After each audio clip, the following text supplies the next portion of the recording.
मैं तो अकेला ही चला था जानिबे मंजिल। मैं तो अकेला ही चला था जानिबे मंजिल। लोग जुड़ते गए और कारवां बनता गया। कुछ ऐसी ही हकीकत से रूबरू कराती है हमारे लेट्स इंस्पायर बिहार के प्रणेता एवं संस्थापक विकास वैभव जी की जीवन यात्रा। दोस्तों, विकास जी आज किसी परिचय के मोहताज नहीं है। वे सिर्फ एक व्यक्ति नहीं, अपितु एक सोच है, संवेदना है, प्रेरणा है। हर युवा दिलों के मार्गदर्शक और पथ प्रदर्शक है। ये वो सोच है जो हर युवा मन के सपनों की उड़ान का पंख बनकर उन्हें शिक्षा, समता और उद्यमिता के माध्यम से अपनी अलग पहचान बनाने के लिए प्रेरित करती है। विकास जी के शब्दों में कहूँ तो उनके पूरे जीवन काल पर माँ गंगा का बहुत ही गहरा प्रभाव रहा है। आइए विकास गंगे के आज के इस सफर में जानते हैं विकास जी का गंगा कनेक्शन, खुद उनकी ही जुबानी। गंगा तट पर जब भी आता हूँ मन कहीं दूर चला जाता है। चिंतनरत तो हो ही जाता है, साथ में कुछ स्मरण भी करता है। एक अलग आध्यात्मिक संबंध गंगा से बाल्यकाल से ही बना रहा है। गंगा के बृहद तट बिहट का रहने वाला हूँ।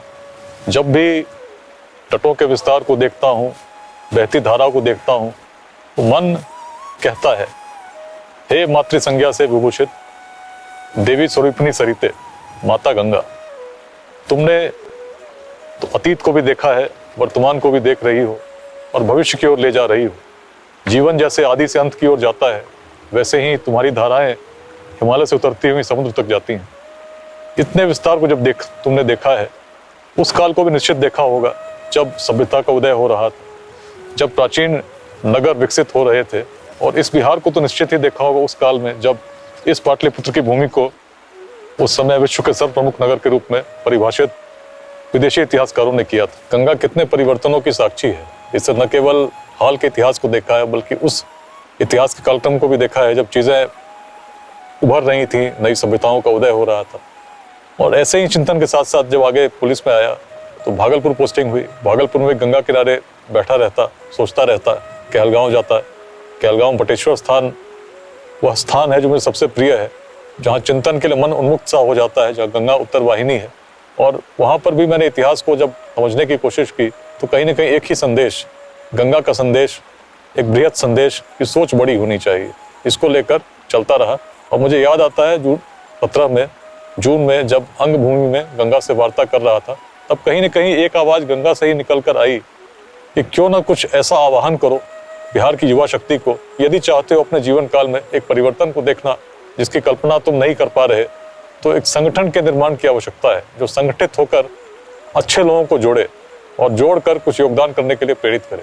तो यहीं से कहीं ना कहीं लेट्स इंस्पायर बिहार या आइए मिलकर प्रेरित करें बिहार, इस अभियान की परिकल्पना हुई। और उसमें भी गंगा का बड़ा गहरा संबंध, गहरी भूमिका रही। और इसीलिए उसके साथ जब भी गतिमान रहता हूँ और गंगा तट पर फिर से आता हूँ, कहीं ना कहीं उस संकल्प को सुदृढ़ होता हुआ पाता हूँ। जीवन के हर परिवर्तन में, हर पहलू में कहीं ना कहीं गंगा माता का योगदान भी रहा है, भूमिका भी रही है। मुझे याद आता है जब बगहा जा रहा था, उस समय सिटी एसपी पटना था, करीब पिछले 1 वर्ष से पटना में ही कार्यरत था, क्राइम को देखता था। और कहीं ना कहीं उस भाव, उस प्रकार की जागृति होती थी कि प्राचीन काल में उस पाटलिपुत्र में जिस प्रकार से अधिकारी घूमते होंगे, अपराध पर नियंत्रण करते होंगे, मैं भी 1 वर्ष से कर रहा था। बगहा जब जा रहा था, मन में एक अनिश्चित था कि कहाँ जा रहा हूँ, क्या होगा। रात में भेजा गया हूँ, लेकिन जब गंगा के साथ गंगा सेतु पर मैंने वार्ता उस रात में मैंने की, कहीं ना कहीं शांति का भाव आया और ऐसा लगा कि जिस परिवर्तन के लिए चुना गया है वो वास्तव में सार्थक होगा। और किसी न किसी कारण से जब भेजा जा रहा हूँ उस क्षेत्र में जहाँ बिल्कुल अनिश्चित है, बहुत लंबे समय से अपराध की परंपरा चल रही है, तो गंगा की ओर जब देखता था उस शीतलता को, तो लगता था कि नहीं, जब जा रहा हूँ तो निश्चित परिवर्तन का वाहक मैं बनूंगा और उस परिवर्तन को सार्थक कर दूंगा जिसकी कल्पना लोग करते हैं। गंगा तो वैसे ही निर्मल सतत बहती रही है, एक संदेश के साथ बहती रही है। और संस्कृति का यदि आधार देखते हैं तो उसमें उस रूप में माता गंगा को हम पाते हैं। उस संबंध को यदि समझना हो तो थोड़ा चिंतन करना होगा, सोचना होगा।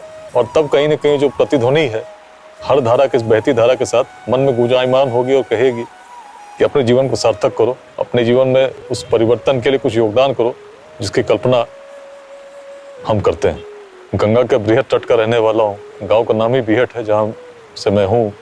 और कहीं न कहीं पहली डुबकी जो मुंडन के समय लगी, उस समय से ही एक आध्यात्मिक संबंध सा स्थापित होता चला गया जो वर्षों तक गतिमान है। डीआईजी बनने के बाद जब भागलपुर गया तो इस पूरी यात्रा को मैं स्मरण करने लगा और तब गंगा किनारे बैठकर चिंतन करने लगा कि अपने जीवन काल की सार्थकता कैसे हो। और उसी में कहीं न कहीं ऐसा प्रतीत हुआ कि गंगा से एक ध्वनि निकल रही है जो बता रही है कि तुम प्रेरित कर सकते हो, बता सकते हो, एक संदेश बनकर युवा मन में गूंज सकते हो जो इसी भूमि की सुसुप्त चेतना को सभी के मनों तक पहुंचा सकते हो। और तब धीरे धीरे उस क्रम ने इस रूप को लिया कि वर्ष 2021 के मार्च में मैंने आह्वान कर दिया कि आइए मिलते हैं, मिलकर बिहार को प्रेरित करते हैं। उसी अभियान ने लेट्स इंस्पायर बिहार के रूप में एक सुसुप्त चेतना को जागृत करने का काम प्रारंभ कर दिया है। इसी गंगा के तटों को पार करते हुए तो विदेशों से यात्री आते थे और तब मन कहता है कि उस काल में जब संसाधन नहीं थे, इस भूमि में ऐसी क्या बात थी, कौन सी चेतना थी जो यहाँ के युवाओं को जागृत कर रही थी, नेतृत्व के लिए अग्रसर कर रही थी, प्रेरित कर रही थी, उस पार तक जाकर सभी को उस विद्या की ज्योति का प्रसार करने के लिए कुछ तो बात रही होगी। और तब मन कहता है जब वार्ता करना प्रारंभ करता हूँ, कौन सी ऐसी चेतना थी जो आज कहीं विलुप्त सी प्रतीत होती है, क्या कारण थे कि भूमि बढ़ती जा रही थी, नेतृत्व कर रही थी, आज क्या कारण है कि जब देखते हैं तो विकास की श्रृंखला में जहाँ विश्व गतिमान है, भारत भी गतिमान है, निश्चित यह क्षेत्र भी गतिमान है, परंतु गति कम है। तब गंगा स्मरण कराती है उस समय का जब सोच बड़ी थी। कभी इसी क्षेत्र में वेदांत का दर्शन संभव हो सका था, बिल्कुल उसी विस्तार की ओर ज्ञान प्रसारित हो चुका था, इसमें भेदभाव नहीं था, जाति की संकीर्णता नहीं थी। तभी तो इसी मगध में, इसी पाटलिपुत्र में ऐसे शासन का उदय हुआ जिसका प्रारंभ कभी न कभी नंद वंश से हुआ था, जो उस समाज के भाग से आता था जो सबसे पिछड़ा माना जाता था। ऐसी कल्पना, ऐसी सोच कैसे संभव हुई? इसलिए हुई चूंकि हम भेदभाव से परे सोचते थे। आज यदि हम पिछड़ चुके हैं उसी भूमि पर जिसको गंगा ने कभी उस रूप में देखा था, तो माता साक्षी है। सोच, मानसिकता की संकीर्णता ही कारण है जिसके कारण जहां हमें रहना चाहिए था हम नहीं है।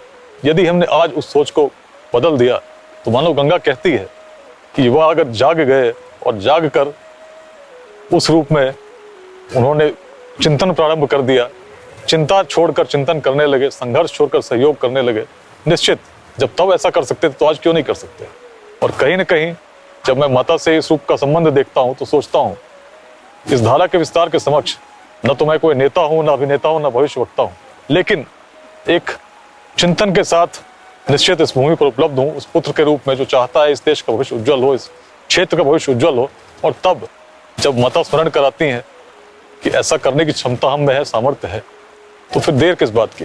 क्यों ना उस आह्वान के साथ हम बढ़ना शुरू करें, लोगों को जोड़ना शुरू करें और प्रेरित करें कि तुम कर सकते हो।